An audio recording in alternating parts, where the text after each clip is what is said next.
ஓம் சாந்தி. அவ்யக்த சமிகை 25 ஜூன் 2025. बाबा महावाक्यम, जैसे यह देह स्पष्ट दिखाई देती है वैसे अपनी आत्मा का स्वरूप स्पष्ट दिखाई दे, अर्थात अनुभव में आए. பாபா புரிய வைக்கிறாரு, எப்படி இந்த உடல் இந்த தேகம் தெளிவாக கண்களுக்கு தெரிகிறதோ அதே போன்று உங்களுக்கு நான் 3வது கண்ணை கொடுத்திருக்கிறேன். அந்த 3வது கண் மூலமாக நீங்க ஆத்மாவை பாருங்க.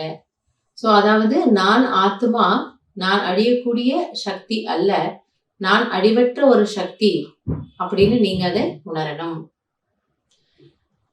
मस्तक अर्थात बुद्धि की स्मृति व दृष्टि से सिवाय आत्मिक स्वरूप के और कुछ भी दिखाई न दे व स्मृति में न आए.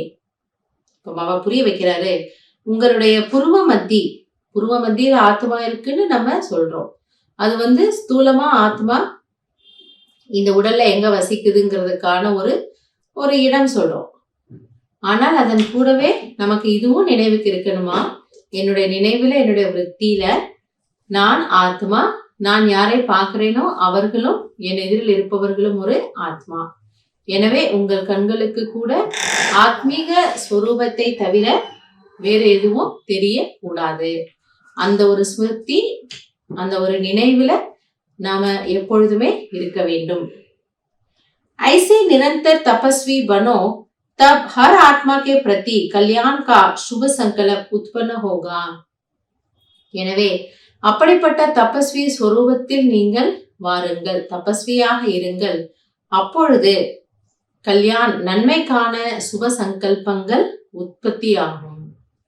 ஆத்மாவை பார்க்கும் பொழுது இது நமக்கு அனுபவம் இருக்கு, ஆத்மாவை பார்க்கும் பொழுது இது நல்ல ஆத்மா, இது தேவ ஆத்மா அப்படின்னு நமக்கு நினைவுக்கு வருது.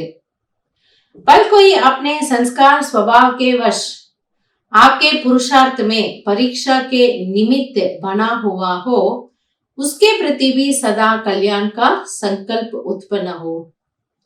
ஒருவேளை யாராவது அவர்களுடைய சுபாவம் சம்ஸ்காரத்திற்கு வசப்பட்டு உங்களுக்கு ஒரு டெஸ்ட் பேப்பர் ஆகிறாங்க, அதாவது அந்த சுபாவ சம்ஸ்காரம் உங்களுக்கு ஒத்து வரல, அப்போ நிச்சயமா அதனால நமக்கு மனதுல ஒரு சின்ன ஒரு சலனம் ஏற்படலாம்.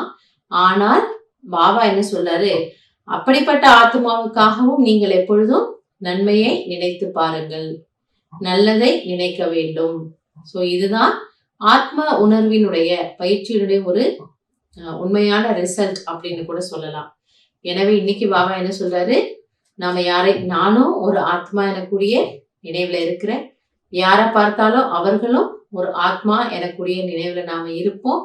மற்ற அனைத்து ஆத்மாக்களுக்கும், என்னுடைய சகோதரர்களுக்கும் என் மனதிலிருந்து நல்லவற்றை மட்டுமே நான் நினைக்கக்கூடிய சிரேஷ்ட ஆத்மா நான். நல்லது. ஓம் சாந்தி.